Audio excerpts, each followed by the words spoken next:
Hello and welcome back to the 90's Mad Podcast, your podcast for all things Newcastle United, hosted by two lifelong Newcastle United supporting buddies, myself, D-Man, joined by my co-host Jefferson. How you doing, sir? What's happening? Good evening and Merry Christmas. Merry Christmas, brother. Merry Merry Christmas Christmas. once again. Yeah, I've tried to. I felt pregnant earlier, so I tried to walk around the block for a little bit. Say what now? I don't Say know. I had a Come little. again. I still had. It's all these roasts. I had a couple of little food babies in there, so I'm sure everyone's felt the struggle as well. But this is what it's all about, isn't it? yeah. We're joined today by Kante. How you doing, my friend? Yeah, all good, man. Thank you very much. Thanks for having me. Hope everyone in the chat had a good Christmas as well. And big up you two as well for allowing me to come on the show again. No worries, no worries. As usual, like, comment, subscribe, all that good stuff. We are trying to get to 500 subs before the end of the year. I think we're on 488, so hopefully we can get closer to that by the end of the show. Your support is much appreciated. Smash the likes on the way in. You know, if you're Eddie in, smash the likes. If you're Eddie out, smash the likes. You know what I mean? Spread the word. Helps with the algorithm and all of that. But yeah, we appreciate it, man. We appreciate it. But yeah. Big up those inside already. If we got in there, we've got I think we've got Adrian in the building already. Big up Adrian. Big up yourself. He said didn't think I'd see us play a worse side than Sunderland this season. Man United were it, indeed. We got the doctor in as well. He said, how out, gutless, spineless, and clueless. I hope you like the stream already, Doctor. He needs to trademark that. You know the way Yinks has got stat padding. I think Yeah. he needs to trademark that, doesn't he? Big up Bulky in the building. He said, evening, let's get ready to rumble and smash the likes. Yep, do what Bulky says. Do what Bulky says. Um, oh, Kenny. big up Kenny. Muppets have nothing constructive to say.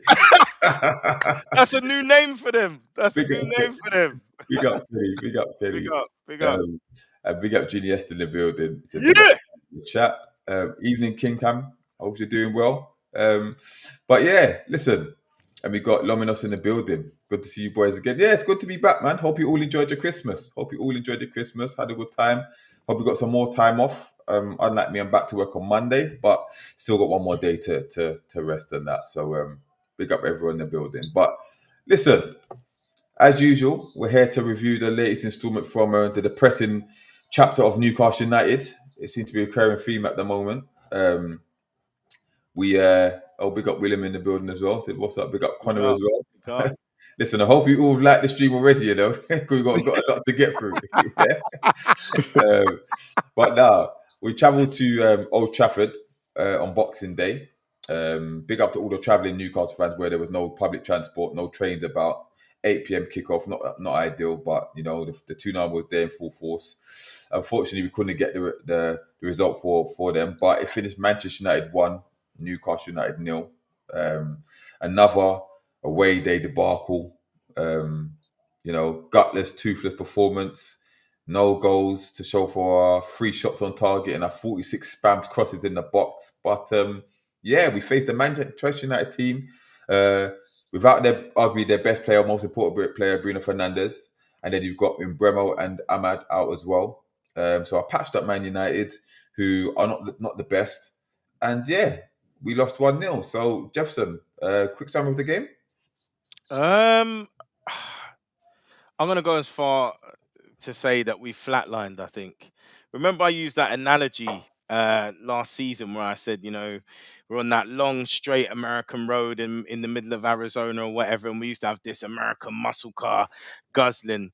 The petrol is well and truly run out now, and I know people will say, "But we control possession, but we created the odd chance, blah blah blah blah." But we're toothless up front, and I mean, we'll get into it in more detail, but the fact that Amarim, not only did he take the mick by bringing on academy players, but he made a point of building a red wall and challenged us to break him down. And guess what? We've come full circle again. It's been over 2 years, in my opinion, that we still cannot break down a low block. We struggled to pass through the middle, and it felt like all the chickens, unfortunately, have come home to roost. And I think the Colties all owe us massive apologies. I tried it with their cult leader. He didn't want to apologize. That's fine. And don't worry, there will be a response for that foolishness. calling us out on Christmas Day. We will deal with that accordingly. But Oh, in my opinion, to brainwash people, they need to be apologizing to us because I think we've reached near rock bottom now. It's time for a change. Eddie out. okay. And you know what? I give you credit because unlike a lot of other say podcasts, other pundits, when they're reviewing the game, the last thing they talk about is Eddie Howe when he should be the first one they're talking about. Because to me, this results on him. Yeah. And like I said, I agree with everything you said in terms of the performance. What was even worse was that Amarim and Man United fans have been criticising Amarim. The whole world's been criticising Amarim with this three at the back, not working, not working. The guy changed to four at the back against us, bro. He started with four at the back, yeah? And then he was tweaking in game, yeah? Which he never does, which he's been criticised for all the time. He was tweaking things in game. The first half was completely different to the second half. And like you said, the second half, they sat back and said, you have the ball because we know you can't do nothing. All you're going to do is put it out wide and spam crosses in the box to nobody, yeah? 46 crosses we put in and 3 shots on target. That is embarrassing against a patched up Man United. They ended the game with 6 at the back, and 4 of them were academy players, bro. Like, what's going on? What is going on? We didn't even look that close to score. The best player on the pitch was Lewis Hall, left back, best defender, best attacker. Yeah, that's saying something. It's too predictable, too boring, too passive. Not proactive enough. It's the same things every single week now. And we've talked about how bad we are away from home. But we're not even winning at home now. Yeah? We scraped through against Burnley the other day. We drew against Tottenham, drew against Chelsea. So we're not even got this formidable home record now. Like, it is getting absolutely diabolical and alarm bells are ringing. But whether change is going to happen, I still don't think it will. But I don't know how bad it needs to get before it does happen. But to me, this was worse than the Sunderland game. Yeah, because at least Sunderland are performing well all season. This Manchester United team have kept one clean sheet all season before we played them, bro. One clean sheet all season. You know what I mean? Absolutely ridiculous, bro.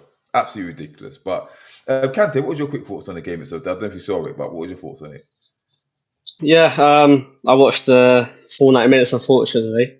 But yeah, you two spoke perfectly, I think, there. Like, the fact that Amarim, who's known for playing one system, one formation, played against you lot, Eddie Howe's Newcastle United, that everyone talks about like this, front-footed team, high-pressing team. And he looked like prime Jose Mourinho. Like, the guy got one goal and went, yeah, we'll sit back, play 6 at the back with 4 academy players and try break us down. And you lot didn't have anything, So it just proves what Jeff has been saying for 2 years, that Eddie Howe's tactical, inequability and his lack of tactical awareness is letting down Newcastle United, and that's why you lot cannot progress. So I'm on the same boat as you guys in terms of 90's Mags and the chat as well. If I was a Newcastle fan, I'd be Eddie Howe out after that performance, and for me personally as well, it's a lot worse than the Sunderland game. Right. Let's look to some of these comments, right? So Kim Camp said, let's start with our deluded manager. Cannot beat the worst teams in the Premier League.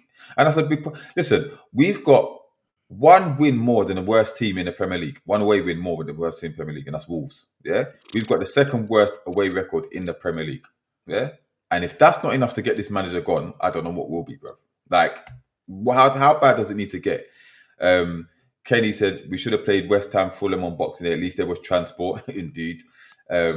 Ginesta said this crossing football gets on my nerves. Our wide players are far too predictable and easy to defend.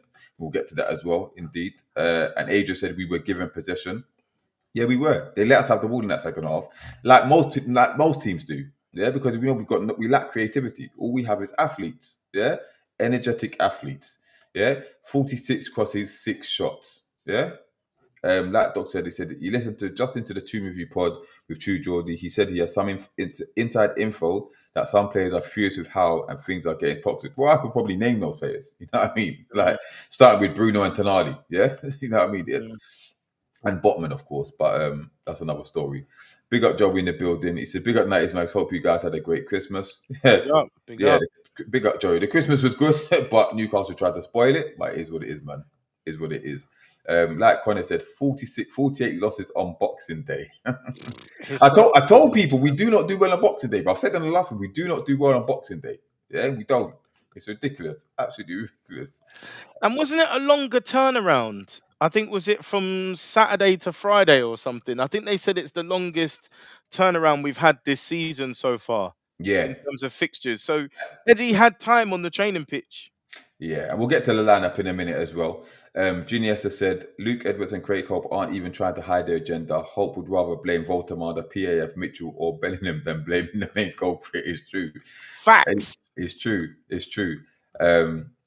Big up Flynn. Flynn said, surely he's playing for the sack. We know he's stubborn and one-dimensional, but surely even he knows this is wrong. The fact that he come out and started calling out the ownership about the stadium and the training ground, when I saw that, I thought, this guy's got a cheek, yeah? Focus on what you're doing on the pitch. Let the others handle the business, innit? We know the delays with that, but that's none of your concern, bruv. Yeah, stop trying to deflect what's going, what the real talk is, what point should be. Yeah, which is how Man, I think he's got a superiority complex. I think he's too far gone. I think he's out of touch with reality. I think he feels he's untouchable. He's too much power now, isn't he? But listen, what's that saying?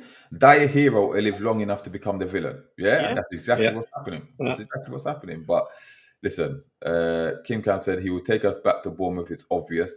And there was that tweet that came out with a similar interview that he did on his last interview with Bournemouth compared to the one he did yesterday. You know, alarming similarities. But listen, it is what it is. But let's talk about the lineup, right? Because let's talk about our lineup. We went with the same team that started against Chelsea. Kante, were you surprised with that? From an outsider looking in, given that he very rarely changes the team, no. I think he might. I think Miley's not a right back, but he did okay at right back in his last few games since he's played there. So, he looks at that and goes, he's done all right, out of position. Let's keep him there again. So I wouldn't say surprised, but of course I think we all would have changed a few things, especially you lot as being Newcastle fans. You would have changed a fair few things about that team. But I can't say I'm surprised as an outsider because he never, if not rarely, ever changes the team.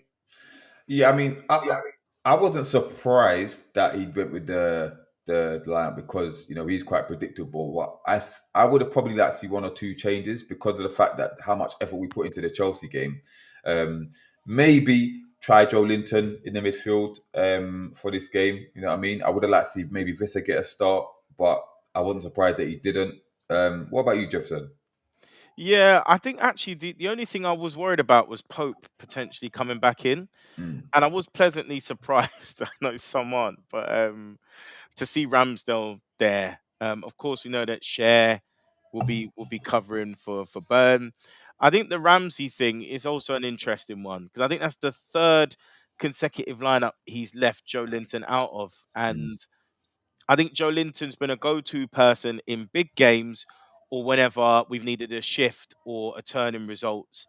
So it really speaks volumes. And I know he's had links to Saudi, Joe Linton. So was a bit kind of staggered to see Ramsey in there. Again, listen, I've been one of the people saying give him a chance. So he's in there.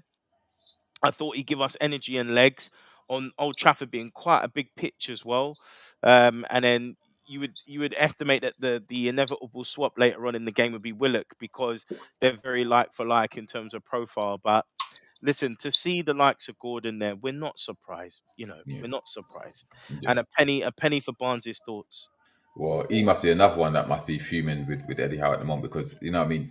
Barnes will play well, he gets dropped. Yeah, Gordon will either play well or play rubbish. He stays in the team. You know what I mean? It's ridiculous, absolutely ridiculous. But listen to the first half, right? Now I don't know about you guys, but to me, Man United deserved their lead. Right, we started off okay. Had one or two openings. I think there was a corner that they cleared. There was a bit of panic in the box that they cleared. Lewis Hall looked lively. I saw him going a little jinky run, square it to, I think it was put through to Murphy, who cut inside and deflected shot over. But they had the opportunities as well. Now, obviously, the first 24 minutes in comes the first goal. Yeah, from another set piece, if you will, from a long throw. Now, Voltamada gets his head on it, doesn't clear it sufficiently. Ramsey loses man. Dorgu comes in. Good finish on the left foot on the volley. Who's playing right wing, by the way? Who's playing on the right hand side? A left back playing on the right wing, which nonsense, but still worked. And it beats Ramsdale. Now, talk to me about the goal, Jefferson, because certain people have different opinions about whose fault it was or who the blame lies on the most. What's your thoughts on it? Well, for me, it's the midfield. It's the midfield because there's zero protection as the ball breaks out. There's nobody on the edge. Kante, you remember from the times we played together, 11 or something. It's totally different standard. We're talking about Sunday League here, but I would always be one of the people to scream edge, edge, edge at set pieces. You need someone protecting the fringe and the edge. So if the ball does break out, you've got one or two players to block a shot or to try and put them off or put a press on the D, and he's got acres of space to kind of execute the volley. Good finish, by the way. People are saying that Ramsdale shouldn't have been beaten pretty much at his near post. It's another one where it's like, could he have saved it? Maybe. I think it's a good volley, but it's very preventable in terms of even if you leave one person on the edge, at least that's someone rushing out to him before. It's like he's got the freedom of Manchester or Old Trafford to strike that off. So disappointing defensively from that point of view. My idea would be is if you've hired a set piece coach, it's not just about attacking the ball. You know, Yeah. we've seen us be a little bit more threatening when it comes to set pieces, but there's the defensive side to it as well. You know, so a part of this is very simply getting the basics right, and you have to have one or two players at least uh, in front of the edge of the box. Okay, big up Aaron in the building. Big up to yourself, Aaron. Hope you're good. Hope you're good. Yep. And then so with the goal itself, right? Because a lot of people are saying that Voltamada should have done better with the headed clearance. Thoughts on that, Kante?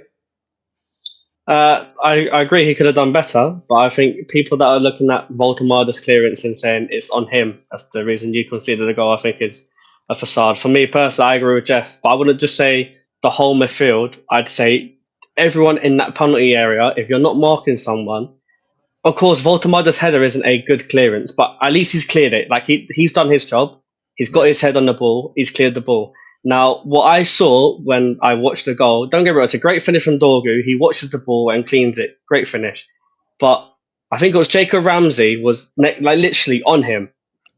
Voltamada clears the ball away and Ramsey's looking at the ball rather than keeping track of Patrick Dorgu.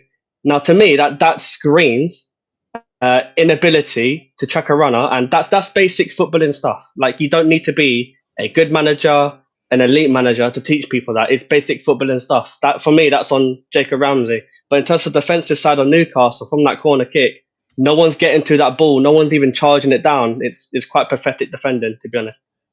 Okay, so and then the third part of this now is Ramsdale, right? Now, because Ramsdale's standing on his near post, right?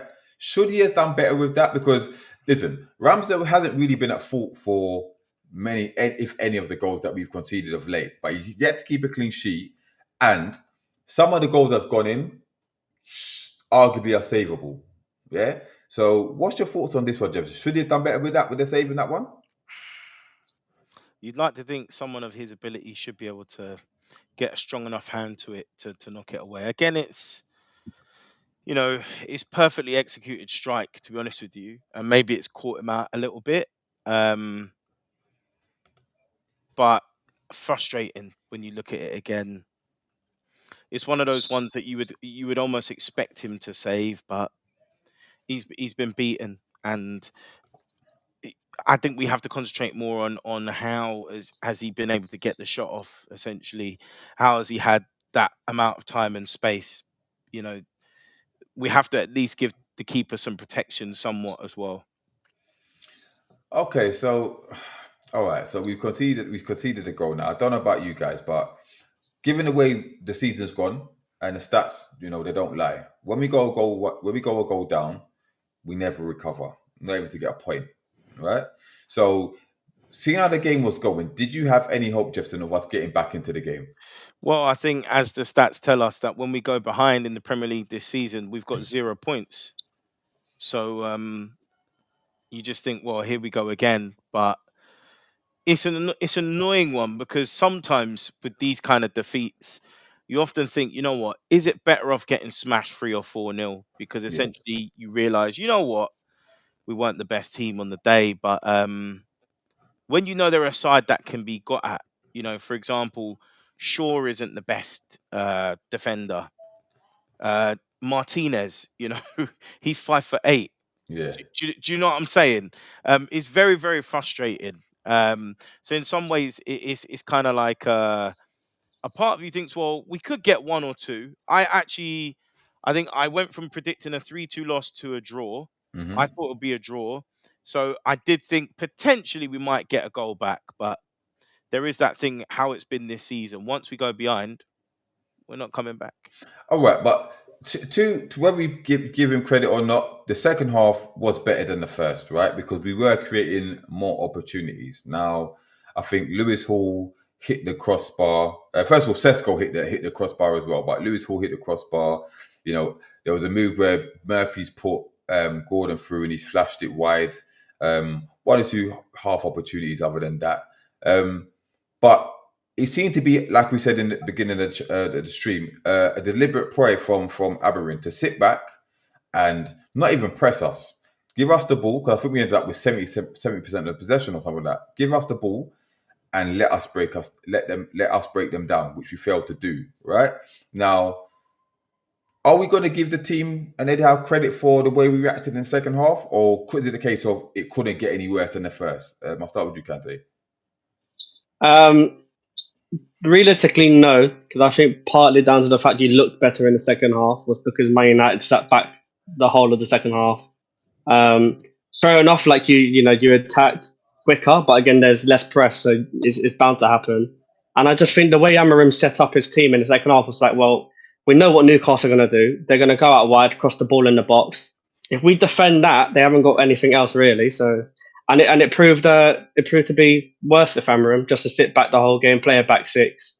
But yeah, if people want to give him credit, I can see why, because you know you were able to attack quicker and you were able to create more space. But at the same time, when a team's sending the whole 11 behind the ball, you're going to get more space regardless, no matter if it's Real Madrid or, Man United. So I wouldn't give him any credit for that. Jefferson, any different? No, I can't really add or differ to that. It's you just feel so despondent, and I think from our perspective as a channel, we've tried, particularly over the last couple of years, haven't we, in terms of, yes, although I may have particularly heavily have leaned on Eddie out, as a panel, there has been that through the frustration and the anger, there's also been that little bit of hope or wanting to give him a change. And that's why we've done no excuses. That's why we've done he don't want to be saved, right?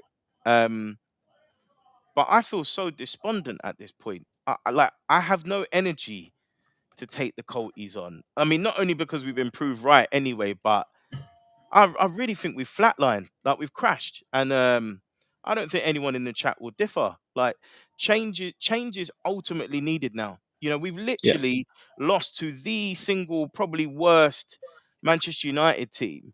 And I'll bring up the doc again. Doc was showing some examples of in terms of points. We're very similar to the Steve Bruce side, if not worse, actually. So those who are still back in Eddie, I would love to know why, because there's absolutely zero chance of us going on a massive run and rescuing this season. It just feels like a travesty at the moment. All right, keep smashing the likes, people. Keep the comments coming in. I'm going to read some of them. Kenny said, "Looks like Ramsdale got a hand to the ball for the goal." I'll speak about Ramsdale in a bit more later. MB said, "Too many athletes and not enough technicians."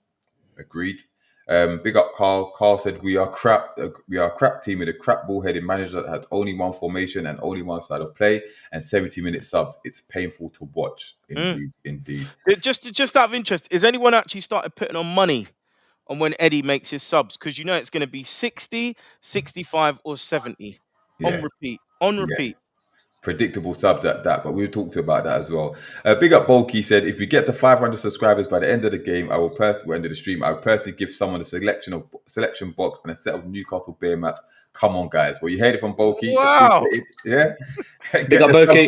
Get the subs up. Yeah. Big and up, then Bulky can pick us someone in the comments to gift it to. Well, big up Bulky. Big up Bulky. Yeah, Kim Camp also said Ramsdale touched the ball. But yeah, he did. But is that enough? Should he have done better? Should he got a stronger hand to it? You know what I mean? Or was he unsighted? Was it a good shot? You know, it is what it is. But Pontmag said, big up Pontmag said, if I'm Barnes, I'm putting in a transfer request in January. He needs consistent starting minutes to get into the Scotland World Cup squad, and he won't get it at Newcastle while that bum Gordon still has a pulse. Indeed.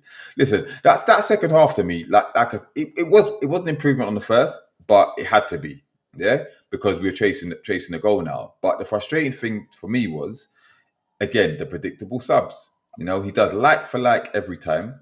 Not only that, he doesn't change anything with the formation or the side of play, right? Now, for me and many other Newcastle fans, you're chasing the game, you need a goal. This is the prime opportunity to play Voltemade and Visser at the same time. Yeah. But every week you're doing like for like. And when you're questioned about it in the press conferences, you're avoiding the question. You know what I mean? It's ridiculous now. It's ridiculous. And I'm starting to believe that we'll never see that. We'll never see them both on the same pitch at the same time. I don't know if you saw Visser's interview the other day, and they asked him about it towards the end of it, and he said, oh, we'll just keep that to ourselves, and he did a little chuckle. But that's not happening. It's not happening. Yeah. And the fact, what's even worse is that the guy that you brought on, the midfielder was Joe Willock, who was probably the best performing once he came on. The guy's been there since Steve Bruce era, and he's outshining every other midfielder on the pitch. Bruv, that's embarrassing. And not only that, we got bossed by Ugarte, bruv. Ugarte and Lisandro Martin. Now, Ugarte, these Man United fans can't stand it because every time he touches the pitch, they lose. This guy bossed both Bruno and Tonali single-handedly, bruv. That's how bad we were.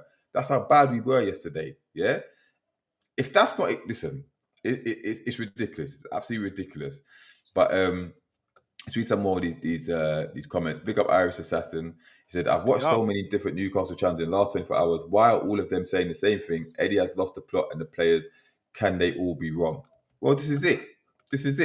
It's people are starting to wake up. They're starting to wake up, but it's a case of whether the board will wake up, whether the board will make that decision. And a lot of people don't think they don't care enough to do so.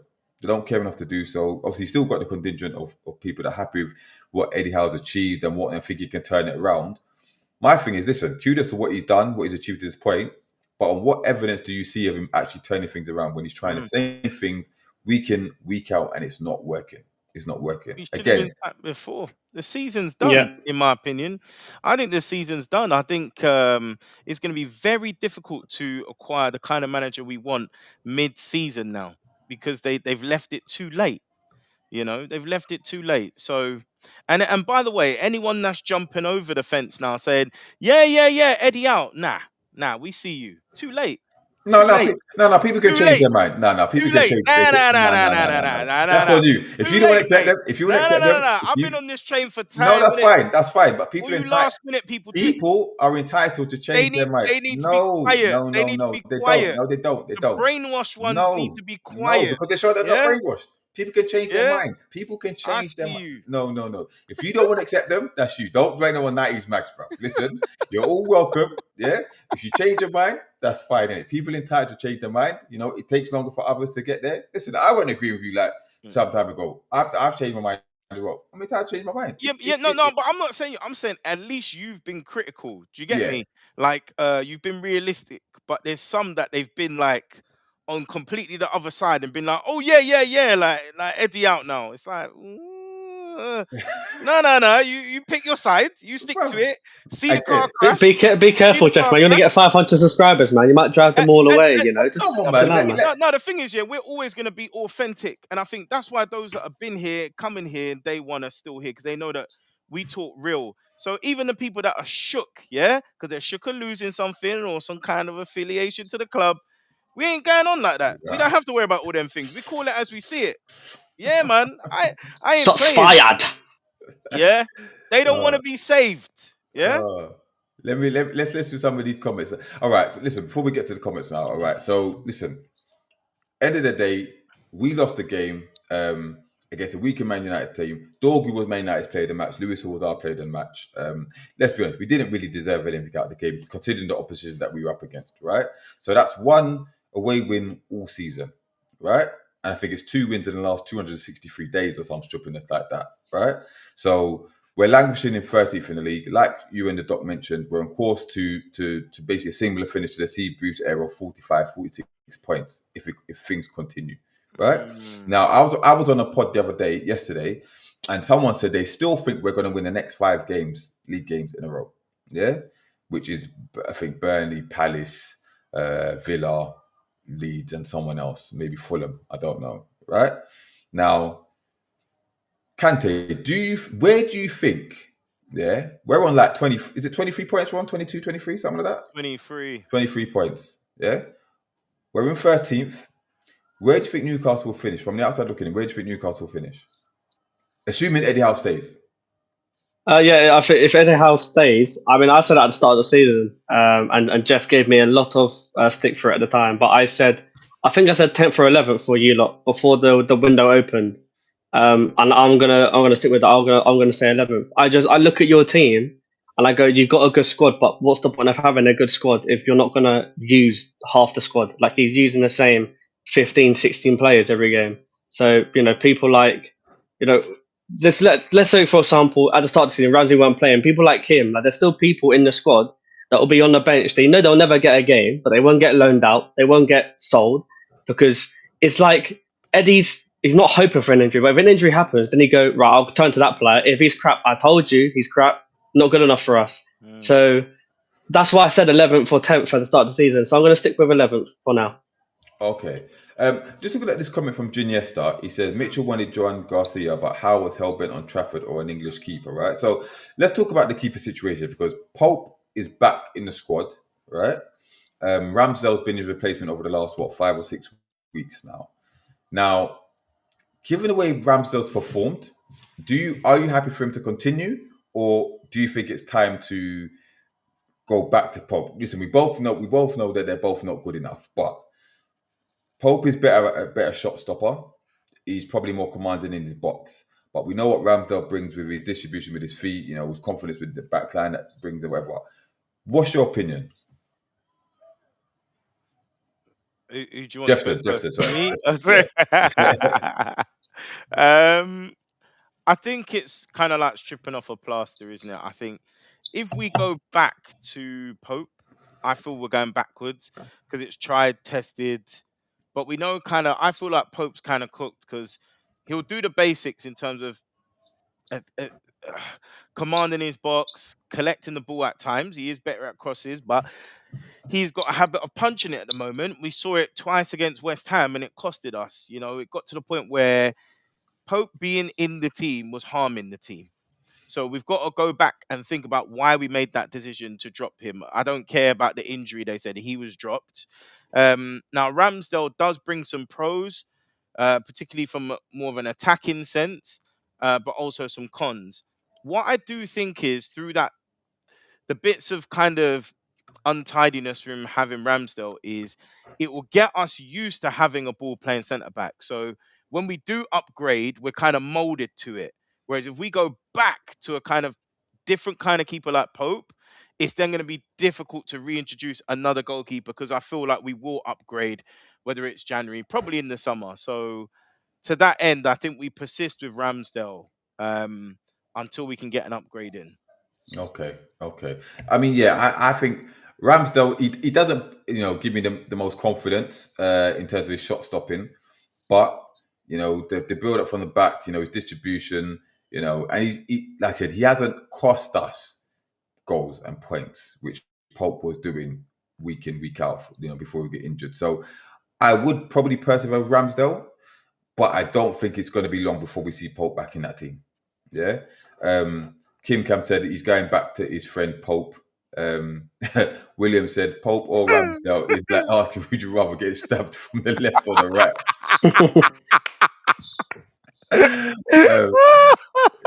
Doctor said the shocking thing is the Bradford is fucking. Why the hell did Howe stab him in the back? And Listen, I got Dubravka on my FPL bench, and he got 7 points. Then Sanchez is all fighting around getting two goals conceded. Yeah, Dubravka's doing all right for Burnley, but he's playing week out. You Got know, a clean sheet today, didn't he? yeah. Yeah, 0-0, yeah. Aaron said, watch the Marseille game again. Pope isn't the answer. Try Aiden Harrison. Interesting. Yeah, we can't forget what he did against. I will never forget what he did against Marseille. Doctor said, remember Pope cost us 9 points directly because of his howlers. Yeah, interesting. People have short memories. But Kenny did say, like we mentioned, Ramsdale never kept a clean sheet. So, interesting. Joey said Pope is the lesser of the two evils. So, bit of a split. I can understand it because, if you want some of those goals that we conceded, I think Pope does save. You know what I mean? So, it's one of them ones. I don't know. One of them ones. But yeah, listen. Did a comment about Oddy. I think statistically he's doing quite well in the Liga at the moment, isn't he, for Sevilla? Yeah, but I always take it back to when I took my son to the Spurs Newcastle game, and they were doing the warm up, and this brother was conceding every shot that was pinged at him. Bro. I'm thinking, nah, this guy ain't it, man. This guy is not it. But let's talk about we saw the reactions from some of the players after the game. You know what I mean? They dropped to their knees. Bruno was muttering to himself in frustration. I think Tonali wasn't best pleased when he got subbed off and stuff like that. Kante, do you think Howe's lost the dressing room? Yeah.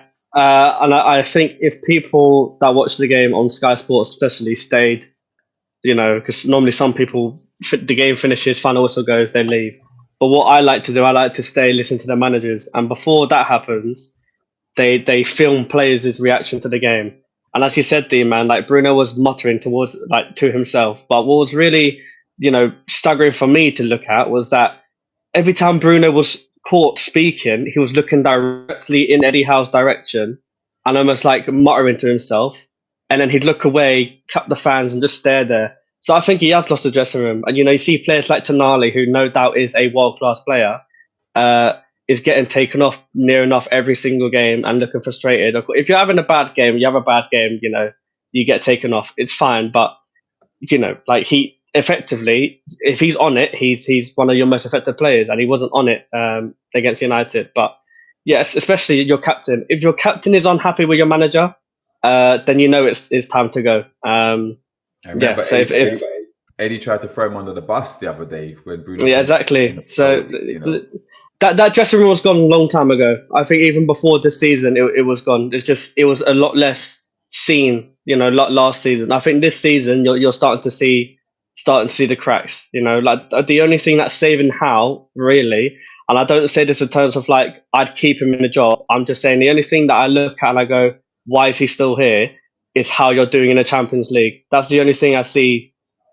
That's the reason why I think he's still there. But in terms of losing dressing room and the Carabao Cup, yeah. But we ain't gonna win it. Well, I see. On that one, Foxy said, "Can you really say the season is done when it's still in three cups? Inconsistent sides can still win cups like us last season and like clubs all around the world." Man, so, listen, it's an opinion. It's an opinion. But D-Man, we have to stop this because people keep going back into the past, and I think it's not being critical. I'm just saying overall, the whole fan base. We operate too much on emotion and not on logic. You have to look at the facts. You have to look at the stats. You have to use the eye test to see what's in front of you. There is not enough mysticism in the world that is going to change the outcome of some games we have in front of us. There is zero chance of us beating Man City over two legs, the way they're playing at the moment. So forget the League Cup. And who on earth thinks we're going to win the Champions League? Who on earth? Seriously, we have to be realistic here. And this isn't me being disrespectful. I just think, I just think for some fans, our heads are in the clouds and we're forever looking at being hopeful, trying to be, overly positive. But I just think there's enough there to be like, right, let's get it together now. Like, we know that the season is heading in a certain trajectory because the facts, the stats are telling us otherwise. And I think now's the time to get a new manager in. Unfortunately, we can turn things around if we get a new manager in, maybe. And again, it depends about the caliber of manager. But if we stick with the same manager, it's only going one way. And But that's Yeah. do you think from an ownership point of view, they will see how Foxy sees it in the sense that we are still in the three cups. We're still defending our own League Cup as well. You know, semi-final, anything can happen because listen, we went to the one against Arsenal, and not many people thought we'd lose to Arsenal over 2 legs, right? So anything's possible, right? Champions League, all right. The more you progress, the more money you get. No one expects us to win that Champions League because we're not getting anywhere close. But if we get to the next round, you know, that's more money, whatnot, whatever. Do you think anything? And also, I don't know how far we are for 5th or 6th place. I don't know, but do you think they look at it thinking, given those stats, it's not the right time to back him, and also, do you think that it's still more people in favour of Eddie staying than not? And maybe look at that as well, because if more people want Eddie to stay, because apparently the away fans were singing his name after the game. Yeah, why I don't know, but if that's the case, shows the level of support for the manager. So do you think, you know, and obviously the media, I'll be saying now he's been hard done by the transfer window. We know different, but that's what the media is, and maybe they're protecting for the England job or whatever, they don't want to get on the wrong side of it, whatever. But do you think they're taking all of that into consideration? Because you know what, now is not the right time to make the move. I'll ask you, Kante. Yeah, that was my point. I think they look at the competitions you're in and go, you know, we won the Carabao Cup last season. The semi-final we played was against a team no one expected us to beat, and we beat them. And then we went to the final and won it. So you're the holders of that cup. You're in the semi-final, so you're effectively 2 games away. Well, you are 2 games away from Wembley again. You know, if you make it through to the final, then you got 1 game to retain your cup. Also, as you said, Champions League, the further you progress, the more money you get. I think they'll look at that and go, we've done decent in the Champions League. There's a big chance that we are going to progress in the Champions League. So that's more money for us that we can later invest into the squads or other things as well. So yeah, I think, if they look at it as a whole, yes, league form's very bad. And yes, in the league that's what you'd want to do better in. But they'll look at it and go, you know what, we're still in the Carabao Cup. You know, we're still holders of that. We haven't been knocked out. We're still in the Champions League comfortably. So what's the point of sacking him if we're comfortable in 2 cup competitions? And the FA Cup's still yet to start as well. So that's another thing they'll look at. Well, this is it. Just talk about back to the dressing room thing. Chevert said, heard weeks ago, Botman and Usuda aren't even injured. Big bust up behind the scenes being covered up. Howard's lost at least half the dressing room. Now, we speculated that, Botman isn't injured. We've been saying that for a few weeks now. And I don't know if you saw, there's some rumours that there's a bit of a split between PIF and Eddie Howe in terms of the players that we should be sold. Because I don't know if it's Howe or PIF think they want to sell Asula, Botman, Willock, and maybe Gordon, because they're all the ones that publicly supported Isak. And it's causing a bit of the riff in the dressing room. So I don't know. Wherever it is, all is not rosy. All is not rosy, and it's looking like more and more people. There seems to be a bit of a divide. I think there was a bit of a divide when the Isak thing was happening, because they're saying the homegrown players, the Geordies and stuff that were adamant, disgusted with his behaviour. Other players could understand why he was acting the way he did, and that. So maybe things have been brewing and bubbling for a long time. We don't know, but it is what it is. But yeah, listen, we're sitting in 13th. We've got a trip to Burnley and then home. I think it's home to Palace after that. Yeah, the 2 games there, right? So, does the Burnley game, Jefferson, become a 6-pointer, a must-win game? Based on our position in the league and our proximity to Burnley in the table, yes, but I don't know. Am I being arrogant in thinking we can go there and win? It should be a game I expect us to win. They're missing, I think, Lyle Foster from who's at the African Nations. So I don't know in terms of their goal scorers if they've got anything that could threaten us.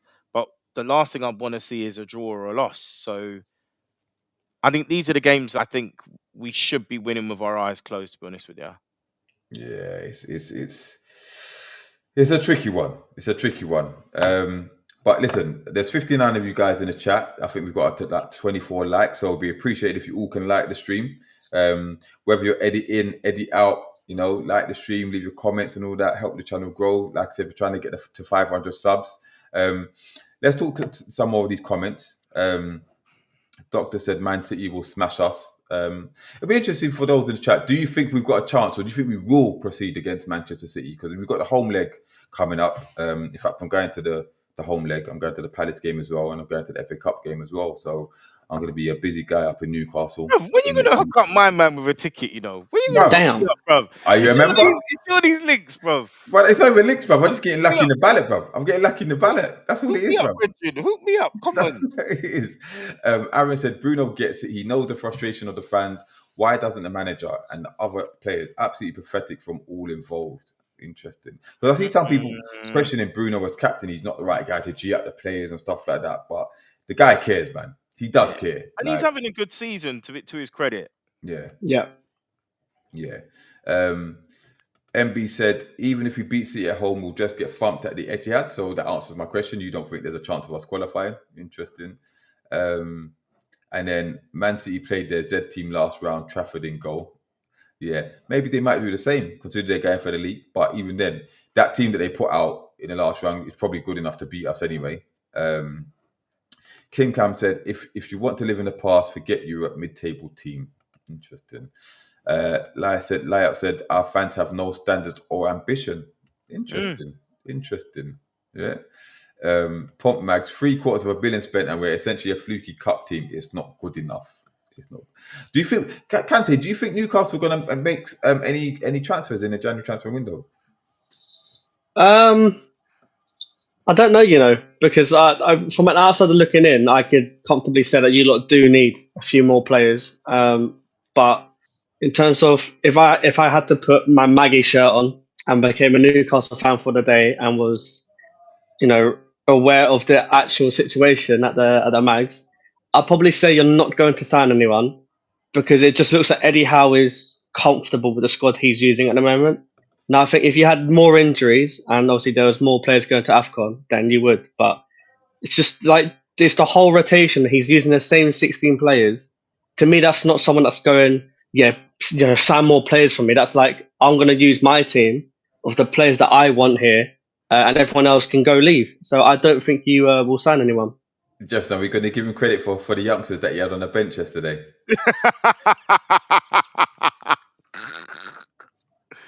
As big up AC, by the way. I loved AC's comment on X. It's like, what's the point if he's not even going to play them? You see the polar opposite with Amorim. I'm going to say, yeah. And I would say Amorim's under more pressure because he's in a bigger job. There's more expected from him. Obviously, he had a terrible season last season, and he still tries to play the youth. So. Big up Fancy a Change said, how could pick the good parts out of Rabbit's turd? Oh God. Aaron said, let's be honest, that we're getting knocked out of both cups. We don't beat Bournemouth and we aren't beating City over 2 legs. So Aaron, are you saying that the season's done? Can we climb do you think we're going to climb the table? Because we've got a decent run ahead, but that hasn't meant nothing all season. But got to try and stay positive in some way. Adrian, here's a positive. Technically, the season's not over till 30th of May. Interesting. Abba said the match-going fans chant Eddie's name after every game, and the local journals don't dare ask him the hard questions. It really does feel like we're screaming into the void sometimes. So frustrating. Well, on that, because they're a cult. Because they're a cult, Abba. That's why. No, but I was watching the is it Geordie journals? And one of them, they were saying that obviously they do the press conference and stuff, and they asked Eddie about the fact that we can't seem to get back into games when we go down, and our way record stinks. And he said, is it something you need to address? Blah blah. And he said he tried to press Eddie, and Eddie just tried to bite off, saying that basically that's just someone's opinion. Yeah, that he looks at the particulars and be performing okay. That's just your opinion. So he backed up. So they are starting to ask him a few questions, but he's not acknowledging it. Yeah. Now either he's doing it to protect the players, or whatever, or he's that stubborn and arrogant that he doesn't see that he needs to change things. Now I think it's the latter. Yeah, because we have seen no evidence of these tactical switches. I know there's people online that try to do these tactical breakdowns of what he tries to do in game, whatnot. That's bollocks, bruv. That's bollocks. It's 4-3-3. Yeah, like for like substitutions around the 66th to 70th minute, and nothing changes. Yeah, and it's all the little patterns on the wing, and try to spam it across. Now, the frustrating thing is we were crossing balls in. We weren't crossing balls in when Voldemort was on the pitch. The moment we When sub in, Wisa came on, we yeah. start spamming balls into the box. Tell me how that makes sense. I know this is decent in the air, but you've got a 6'6" striker, yeah, on the pitch, and you're refusing to cross the ball to him. His first goal that he scored for us was a header, yeah. And So put him on Martinez. this is what I'm Put saying. him on Martinez. Put him on You know what I anybody, mean? bro. No one's taller than him in that back line, bro. You know what I mean? Just cross the ball. Bruv, it's so frustrating. So To be frustrating. fair to Heaven, though, he did have a good game. I mean, he looks a really good prospect, doesn't he? He did, and he did look decent, but bruv, he didn't really have the hardest of games, did he? You know what I mean? So, I don't. From a Man United perspective, yes, you're happy you got the 3 points, but you can't base that saying, tactical masterclass and we're back at because you played a shit team who can't win away from home, bruv. You know what I mean? There's nothing to really go on. The fact, obviously, you had a patched up team, you got the job done. I get it, yeah, but there's nothing to go on to say, we're back, or we did this really well. We were so bad. We made you look decent, bro. We made Man United look decent. So it's one of them. Podman's giving the odds to the next manager: 4-1 Iriola, 5-1 Glasner, 11-2 Xavi, and 8-1 McKenna and Silva. Of those, Kante, I'm not going to ask who you'd prefer because that's it. Oh, please. So, excluding Silva, who would you think is most likely to take over Newcastle? Even though they probably won't because he's going to be there for the season. But who would you think is more likely?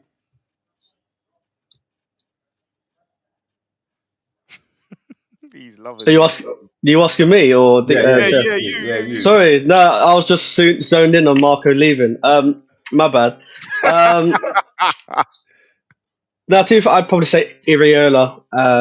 For you lot, I don't think if you're gonna sack Eddie Howe, it'll be Iriola. I also think with Bournemouth now, obviously, like the owners came out and said today they still think they can get Europe with the squad they have, and the way Iriola's going right now, I don't think they've got a chance of getting Europe if they keep dropping, points. So I think if you are to sack Howe, either before the window or during the season, I think the most like-for-like replacement is to get Iriola. If you want to get Glasner, which is who, if I was a Newcastle fan, I'd go for, you wait until the end of the season because that's when he's guaranteed going to leave. But I think for now, I think Iriola's more like to slot into that role. I think Glasner is waiting for the Man United job, right? Now, Iriola, the only reason I think it could happen in around now or to January time, because if they lose Semenyo, which he doesn't want to lose, right? Then that could be his way of kicking up a fuss and saying, you know what I mean, selling club, whatever. I'm not happy, whatever. Lose him, then I go, kind of thing, whatever.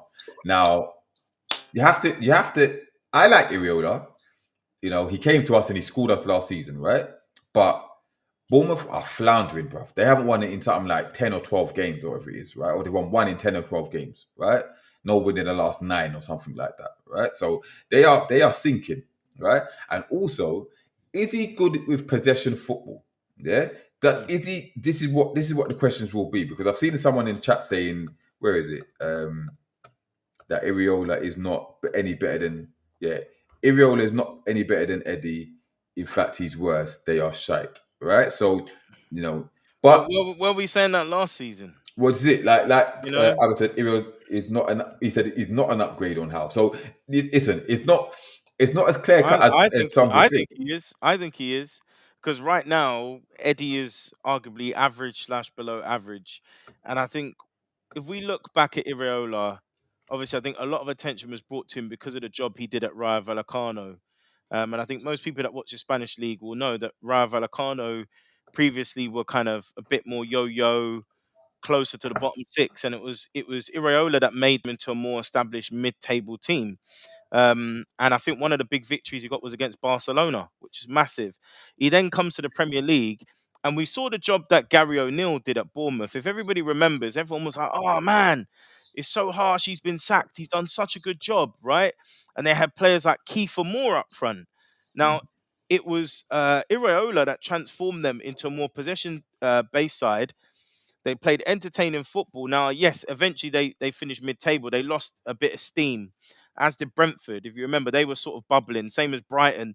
Those teams sort of lost a bit of steam, but the impression was made upon the rest of the league. But what people have to remember is they lost 3 of their back 4. So that's always going to be hard to kind of re-establish whilst trying to sign younger players like Krupi Jr., by the way, who's very impressive. Um, I think our issue is we have this robust, physical, robotic style of play where it's based on athleticism. I think Iraola will be that first of the turning of the dial to get us to start passing the ball. Now, I'm not saying he's going to take us to new heights. It's just that catalyst for transition, and then we move on from there. Because at the moment, we either stick with Howe and drop like a stone, or we make some kind of change now. And he would be the most realistic to get in because Glasner, like you say, is going to go to a bigger club. I know that upsets people. Forget Fabregas, he's going to go to a bigger Oh, I club. love Fabregas. I love it to come up. Xavi and Terzic are free agents. I would take a risk on either one of them, but for some people, people don't like Xavi. I don't know what it is, but I would take a risk on either of them. So then you have to start being realistic. Do you have a caretaker manager in charge? Who is it? Graham Jones? Do you persist with Eddie, or do you at least get someone in who's going to send different messages to the players, get us playing differently, who already knows the Premier League? And as we've seen with Bournemouth's recruitment, I'm not sure how responsible Iraola was, but their recruitment's been very, very good. So all of a sudden, with the budget we have and resources we have, it could change things for us. I'm not saying he's going to win us cups upon cups, but we'll be in a better predicament than we are now because the way we are now just can't continue, I'm afraid. Okay, okay. Fancy Change said the manager is the face of the club, so I think a higher name is required to get the next level of player. Fancy Change, let us know who your option would be. It's it's and like I said, point man's agree with you. Bournemouth lost 3 of their starting back 4. Interesting. You say this is true, but the way the season started now, where they were keeping all them clean sheets and they're winning the game, no one was saying that. In fact, people saying that they're going to finish above us. So what I mean, you have to put that into consideration as well. Doctor said Glasner is elite compared to Iriola. Interesting. Glasner doing a very good job at Crystal Palace, by the way. So won the FA Cup, won the Community Shield, and he's got them playing good football. They're above us. They're doing okay in the European competition as well. But Benjamin said, "I'd love to see what any other manager would do with Vissa and Voldemort and changing formations up." That's the thing. You want to see a variation of formation. You know what I mean? It's not every day 4-3-3. Try a 4-2-3-1. You know what I mean? Try a 3-4-3. Try something, bro. Try something different. But what I want to see is a manager that's going to bring a different profile of player into the club. Creativity and someone who can put their foot on the ball and dictate the play. Yeah, we lack both of those, right? And it's clear as day. This is where we struggle because, like I said, teams always give us the ball because they know that we cannot break them down. You know what I mean? We're scoring fluky corners and stuff like that, and penalties, and you know what I mean. It's not good enough, and tap-ins. It's not good enough. But D-Man, I'm just responding to Doc in the chat, right? Yeah. The fact of the matter is this: who wants to come here right now? Who wants to come? Marco Silva. Well, this is the caliber of manager we're looking at. And this is the problem, you see. We didn't pull the trigger in the summer. Like I said, when I was the pariah and I was Eddie out even from then, right? Fine. We gave him the preseason, awful preseason, poor recruitment. So the time to get rid of him was the first 8 to 10 games of the season because the job would still be appetizing to somebody. And before we knew it, we saw Inzaghi got a job. Mancini got a job. We were too slow. Mourinho was at Benfica. You start running out of options, and we've left it too late now. So if you want a change, the options, the pool is going to be small. Now, if we leave it to the summer, there's a massive risk, really, that our season could curtail and the job becomes even less appealing. So I want people to think about it realistically right now. Who's going to come to Newcastle United, particularly if they're already in another job? Who's going to come here in our current state right now? Who's going to come? Okay. Well, we've got Burnley, Palace, Leeds, and Wolves in our next 4 games, right? Burnley, Palace, Leeds, Wolves.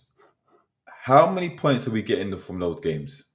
Before I get the Burnley prediction, just those 4 games, and those in the chat as well.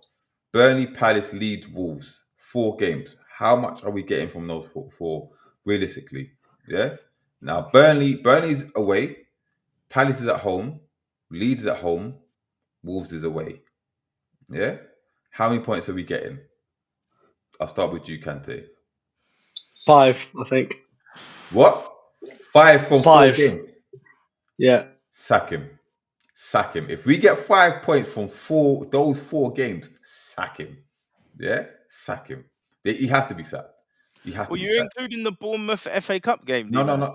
No, Leeds they're just the Prem games. Just the Prem games. Burnley, Palace, Leeds. and Wolves. And Oh, Wolves. and Wolves. Okay. 5.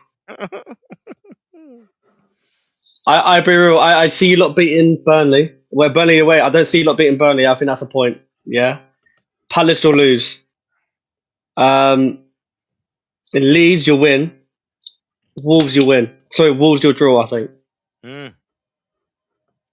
So 5 points. Okay. Yeah. Okay. Jefferson?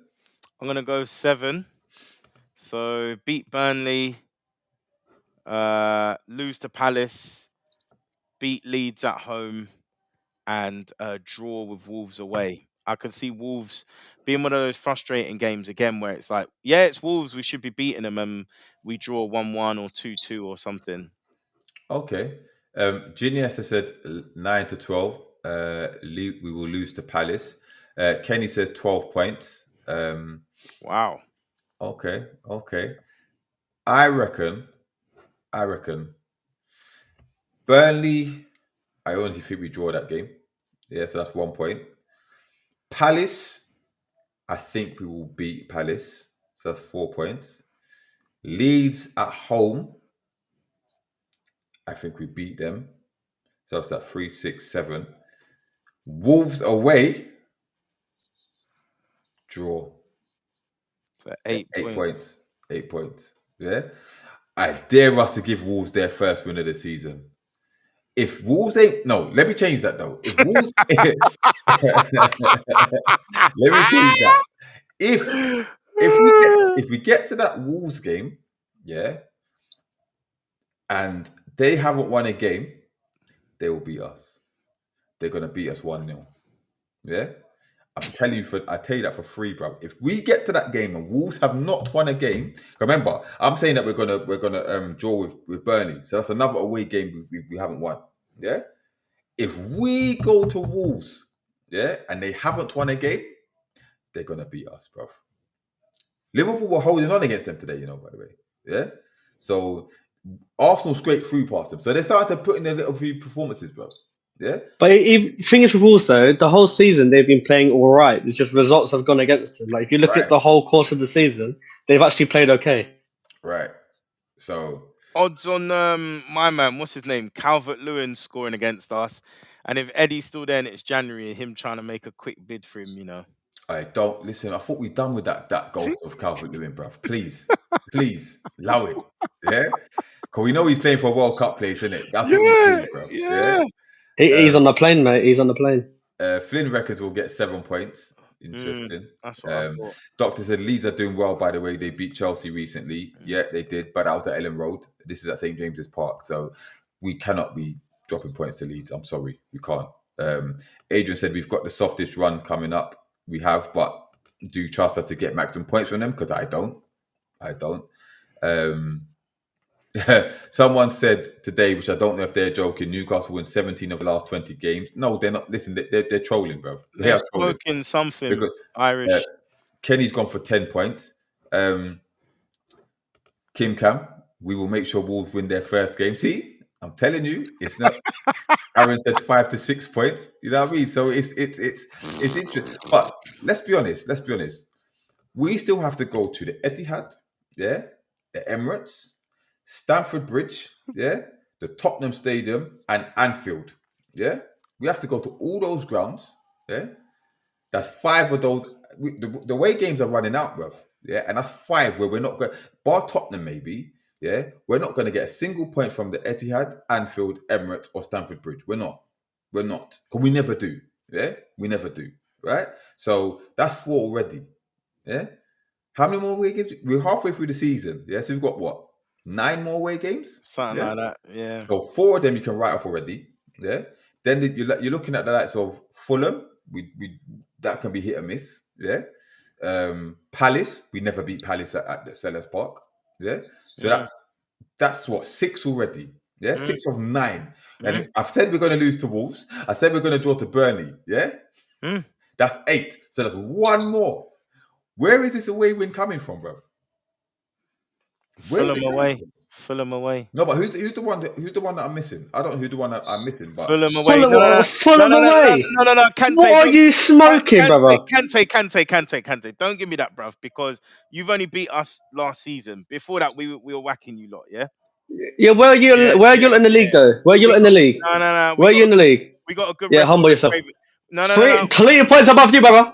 3 points above you, brother. What happened the last time me and you were outside the stadium? What happened? 3 points above you, brother. Do you remember the prediction video we did in another channel? Who was right? I do. Yeah. And you were. Who was eating humble pie? Yeah. I don't eat pie, bro. I don't eat pie. I have cheese on toast, bro. Beans on toast and a cup of tea. I don't eat pie. Sorry, lad. This is giving Anthony Joshua versus Jake Paul. I don't know who wants to be who, but like, let's settle this in the rig. We will beat you at Craven Cottage this season. Nah, you weren't, man. You weren't. Well, here's a question. Megas asks, does Eddie get sacked if we lose to Leeds? Because that's at home, by the way. Nah. I want to win before.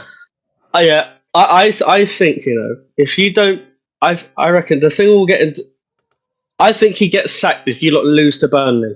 And as someone that hates Scott Parker, I really hope it doesn't happen because I want nothing more than to see that fraud lose a game, yeah? But if you lose at Turf Moor, the way Parker plays football, he has to go because Parker has no intent of attacking teams, yeah? He wants to sit back and play possession-based football for 90 minutes. If you lose to Burnley at Turf Moor, he's gone. Okay. Just on this comment here, Tony said, "Are you joking? Liverpool are shit this season. By then, one of 2 things may have happened: Howe sacked or turned it around." Bruv, it doesn't matter. We never win at Anfield, and Liverpool are 4th in the league. So their floor is our ceiling. Yeah. So let's be real. Yeah. As bad as they are, we're never gonna get close to them, and they will beat us at Anfield. Yeah. Doesn't matter what team they put out, they will beat us at Anfield because Howe's got the inferiority complex when he goes there and he sits back, invites pressure, we concede the goal and we can't offer nothing. So, no, I'm not joking. I'm not. Yeah? And like Factor Change said, we haven't even played a 5 of the big 6 away. This is it. We're going to get slapped about away from home. We are. It's just the reality of it. But before we go now, let's get the prediction for the Burnley game, right? I'm predicting a 1-1 draw. Yeah? Right now, I'm not confident we're going to get a win. Burnley, I think someone said Burnley have won 2 home games this season, both against northern teams. Listen, Burnley smell blood. Yeah, they do. They smell blood. The Bradford's going to have the game of his life, or he's going to want to have the game of his life. Yeah, to get payback to Eddie Howe. I'm predicting a 1-1 draw. Yeah, Jefferson, what are you saying? Just for anyone still interested, despite getting 0 points in the last game, because I tried to be positive, predicting a 2-2 draw, I'm still second in the NUFC Talk TV prediction league, but people are gaining on me, so I need a result. But I'm still going to be positive, and I'm going to go for a 2-1 away victory. Okay. Kante, what are you saying? I know I said you lot will draw, but some of it's telling me you'll lose 1-0. But I'll go 0-0 draw. But there's something in the back of my mind is saying 1-0. Like Breuer will score, I reckon. Okay. Oh, that would be embarrassing. Armando Breuer. You're saying that because he's ex-Fulham, man. Well, we'll see. I hated him at Fulham, mate. But so. Oh my god. Yeah, before we go, listen, congrats Kante for the 1-0 win. Is it 1-0 you won today? Yeah, man. West 1-0. Ham. Yeah. You are above us in the league, so you know what? No banter today for you. Yes, we are, mate. Yes, we are. And wait, hold on. Kante, Yes, you were cussing who?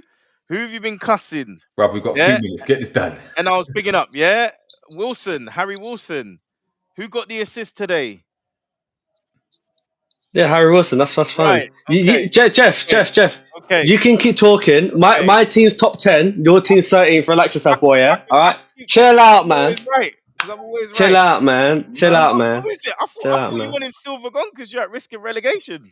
Right. Yeah, I do. But as I said, and who was right about that again? And who was right about as I said, all right. as I said, I want us to be a stable team, not a battling relegation team. So Listen, you know, enjoy Marco, JJ, mate. Enjoy Marco. JJ, I know you're giving us the eyes, but you've missed the show. Yeah, you've missed all the negative talk. Yeah, well done, Liverpool, for getting your win today, scraping through against Wolves. Yeah, big up, you're in fourth place. Whatever. Yeah, good luck to you, lot, innit? Everyone give him Wirtz a round of applause because he scored a goal. Bruv, my brother's hyping about Wirtz, bruv, because it's Wolves, bruv. It's Wolves, yeah? Don't worry about where the wages are. Listen, I'll see you on Monday. Yeah, I'll see you on Monday, KJ. Don't worry about that. I'm not running, I'm not hiding, yeah?